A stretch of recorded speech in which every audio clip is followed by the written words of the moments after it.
में मैं डॉक्टर सुनीता नंदल कक्षा 10th के लिए सर्वेश्वर दयाल सक्सेना द्वारा लिखित पाठ लेकर आई हूँ, मानवीय करुणा की दिव्य चमक। जो ये इसमें किसका, फादर कामिल बुल्के का जिक्र है। ये है फादर कामिल बुल्के। पाठ का नाम है मानवीय करुणा की दिव्य चमक। दिव्य होता है अलौकिक। इसके लेखक है सर्वेश्वर दयाल सक्सेना। ये एक संस्मरण है। संस्मरण होता है एक यादगार, जिसमें फादर कामिल बुल्के की चारित्रिक और व्यवहारिक विशेषताएं बताई गई हैं। बेल्जियम में जन्मे फादर बुल्के ऐसी भूमि से भारत आए जो गिरजाघर, पादरियों, धर्मगुरुओं, संतों की पावन भूमि कही जा सकती है। भारत में आने के बाद से मृत्यु पर्यंत उन्होंने भारत को ही अपना कर्म क्षेत्र बनाए रखा। फादर सन्यासी थे, लेकिन परंपरागत नहीं। लेखक और फादर के संबंधों की झलक हमें इस संस्मरण में, इस पाठ में मिलती है। वे भारतीय संस्कृति में रच बस गए और हिंदी भाषा को राष्ट्रभाषा का दर्जा दिलाने का सराहनीय प्रयास भी किया। तो देखते हैं पाठ में क्या है। फादर को जहरबाद से नहीं मरना चाहिए था। जहरबाद होता है गैंग्रीन, एक तरह का फोड़ा होता है जैसे कैंसर, जिसकी रगों में दूसरों के लिए मिठास भरे अमृत के अतिरिक्त कुछ और नहीं था। रगों का मतलब नसों में। उसके लिए इस जहर का विधान क्यों, मतलब उनको जहर से क्यों मारा गया, मतलब क्यों मरे वो, इस तरह के कैंसर से क्यों मरे। यह सवाल किस ईश्वर से पूछूं। प्रभु की आस्था ही जिसका अस्तित्व था, वह देह को इस यातना की परीक्षा था। वह देह की इस यातना की परीक्षा उम्र की आखिरी देरी पर क्यों दे, मतलब भगवान ने उनको ऐसी दर्दनाक मौत क्यों दी। एक लंबी पादरी के सफ़ेद चोगे से ढकी आकृति सामने है। गोरा रंग, सफ़ेद झाई मारती भूरी दाढ़ी, नीली आंखें, बाएं खोले गले लगाने को आतुर। इतनी ममता, इतना अपनापन इस साधु में अपने हर एक प्रियजन के लिए उमड़ता रहता था। मैं 35 साल से इसका गवाह था, साक्षी था। जब वह इलाहाबाद में थे और जब भी वह दिल्ली आते थे, आज उन बाहों का दबाव मैं अपनी छाती पर महसूस करता हूँ। जब वो मुझे गले लगाते थे तो कितना अपनापन महसूस होता था। फादर को याद करना एक उदास शांत संगीत को सुनने जैसा है। उनको देखना करुणा के निर्मल जल में स्नान करने जैसा था। उनसे बात करना कर्म के संकल्प से भरना था। मुझे परिमल, ये कवि की, लेखक की रचना है, परिमल के वे दिन याद आते हैं जब हम सब एक पारिवारिक रिश्ते में बंधे जैसे थे। जिसके बड़े फादर बुल्के, सबसे बड़े फादर बुल्के थे। हमारी हंसी मजाक में वह निर्लिप्त शामिल रहते। हमारी गोष्ठियों में, मीटिंगों में वह गंभीर बहस करते। हमारी रचनाओं पर बेबाक राय सुझाव देते। हमारे घरों में किसी भी फंक्शन, उत्सव और संस्कार में बड़े भाई पुरोहित जैसे खड़े हों, हमें अपने आशीषों से भर देते। मुझे अपना बच्चा और फादर का उसके मुख में पहली बार अन्न डालना याद आता है। और नीली आंखों की चमक में तैरता वात्सल्य भी जैसे किसी ऊंचाई पर देवदारों की छाया में खड़े हों। कहाँ से शुरू करें। इलाहाबाद की सड़कों पर फादर की साइकिल चलती दिख रही है। वो हमारे आसपास रुकती है, मुस्कुराते हुए उतरते हैं।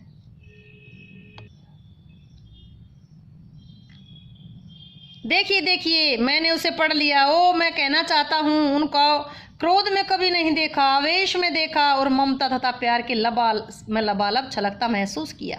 फादर कामिल बुल्के को अक्सर उन्हें देखकर लगता कि बेल्जियम में इंजीनियरिंग के अंतिम वर्ष में पहुंचकर उनके मन में सन्यासी बनने की इच्छा कैसे जाग गई, जबकि घर भरा पूरा था। 2 भाई, 1 बहन, माँ पिता सब थे। क्वेश्चन बनेगा, उनके परिवार में कौन कौन थे। 2 भाई, 1 बहन, माँ पिता सब थे।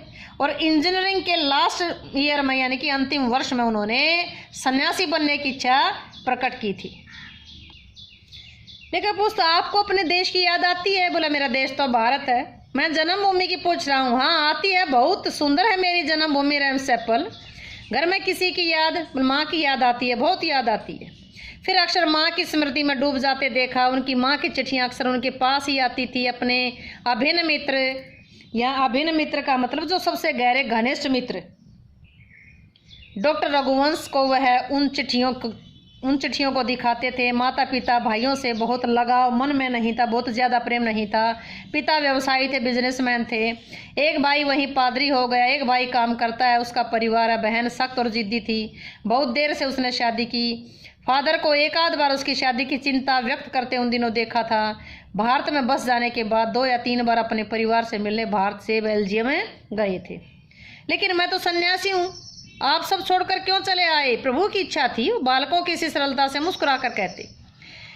माँ ने बचपन में घोषित कर दिया था कि लड़का हाथ से गया, और सचमुच इंजीनियरिंग के अंतिम वर्ष की पढ़ाई छोड़ फादर बुल के सन्यासी होने जब धर्मगुरु के पास गए ताकि मैं सन्यास लेना चाहता हूँ तथा एक शर्त रखी। सन्यास लेते समय सन्यास चाहने वाला एक शर्त रख सकता है कि मैं भारत जाऊँगा।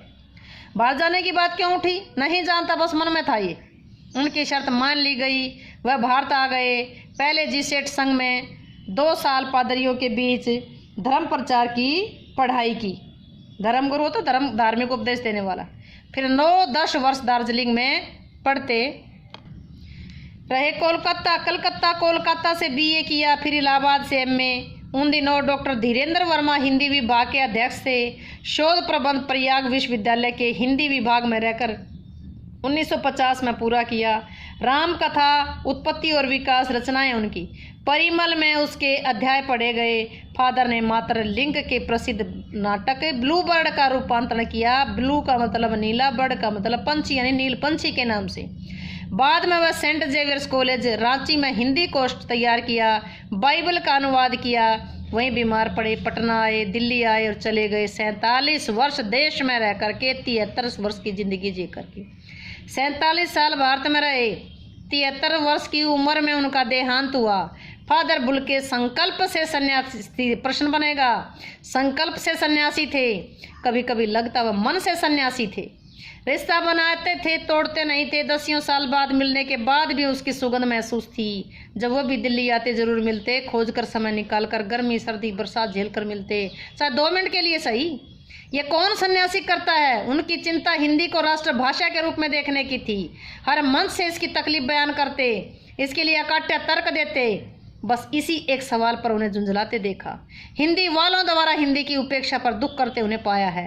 घर परिवार के बारे में, निजी दुख तकलीफ के बारे में पूछना उनका स्वभाव था। भी कैसा है परिवार, कैसा है?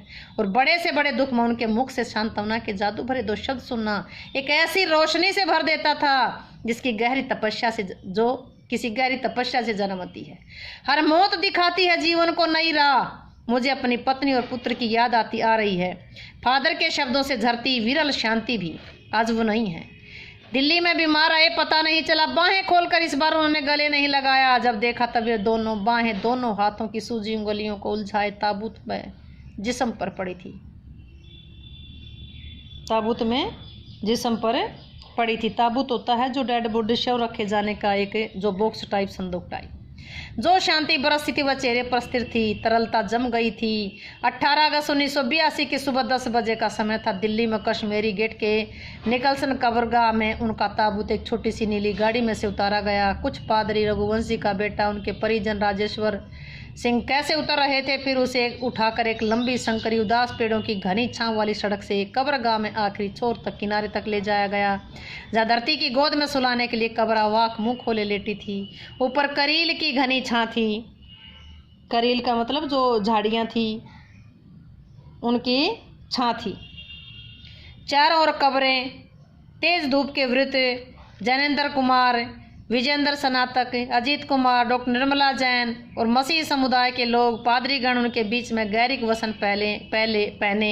इलाहाबाद के प्रसिद्ध विज्ञान शिक्षक डॉक्टर सत्य प्रकाश, डॉक्टर रघुवंश भी, जो अकेले उस संकरी सड़क की ठंडी उदासी में बहुत पहले से खामोश, दुख की किनी अपरिचित आटों से दबे हुए थे, सिमट आए थे। कब्र के चारों तरफ फादर की देह पहले कब्र के ऊपर लिटाई गई। मसीही विधि से अंतिम संस्कार शुरू हुआ। रांची के फादर पास्कल तोयना के द्वारा उन्होंने हिंदी में मसीही विधि से प्रार्थना की। फिर सेंट जेवियर्स के रेक्टर फादर पास्कल ने उनके जीवन और कर्म पर श्रद्धांजलि अर्पित करते हुए कहा, फादर बुल के धरती में जा रहे हैं, इस धरती से ऐसे रत्न और पैदा हों। डॉक्टर सत्य प्रकाश ने अपनी श्रद्धांजलि में उनके अनुकरणीय जीवन को नमन किया। फिर देह कब्र में उतार दी गई। मैं नहीं जानता इस सन्यासी ने कभी सोचा था या नहीं उसकी मृत्यु पर कोई रोएगा, लेकिन उस क्षण रोने वालों की कमी नहीं थी। नम आँखों को गिनना शाही फैलाना है, नम आँखों को गिनना शाही फैलाना है। शाही फैलाना जिसे लिखा ना जा सके, मतलब वो प्रयास करना। इस तरह हमारे बीच से वो चला गया, हम में से सबसे अधिक छायादार, फल फूल गंध से भरा, सबसे अलग, सबका होकर सबके सबसे ऊंचाई पर मानवीय करुणा की दिव्य चमक में लहलहाता खड़ा था, जिसकी स्मृति हम सबके मन में, जो उनके निकट थे, किसी यज्ञ की पवित्र आग की आंच की तरह आजीवन बनी रहेगी। मैं उस पवित्र ज्योति की याद में श्रद्धानत हूँ, श्रद्धा से मतलब पूरी जिंदगी आजीवन जीवन भर श्रद्धा से झुका रहूँगा, श्रद्धानत रहूँगा। तो ये थे लेखक, पाठ का नाम था मानवीय करुणा की दिव्य चमक। तो पाठ आपको समझ आया या नहीं कमेंट बॉक्स में ज़रूर लिखें। वीडियो अच्छी लगी हो तो लाइक करें, शेयर करें, चैनल को सब्सक्राइब ज़रूर करें।